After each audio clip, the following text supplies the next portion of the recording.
Hi, in this video, I'm going to show you how to stop sharing Instagram stories on Facebook as well. So once you go to your Instagram, as an example, and here we would like to start sharing a story. So I'm just going to click on the plus button. And as you can see, I do have here some stories. So I'm just going to in this option. And here, as an example, you'll find here to just take a picture, whatever it is. And let's say I want to add it as a story to my story. If I go and click to your story here, as you can see, it will be added right away.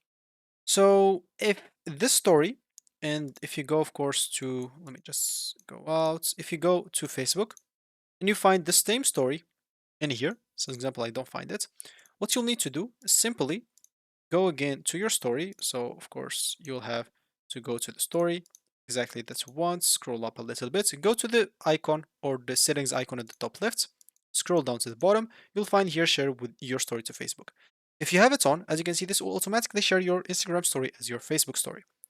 And what you'll need to do is simply turn it off, which will stop sharing your Instagram stories on Facebook. So that should be it for me in this video. Thank you for watching and goodbye.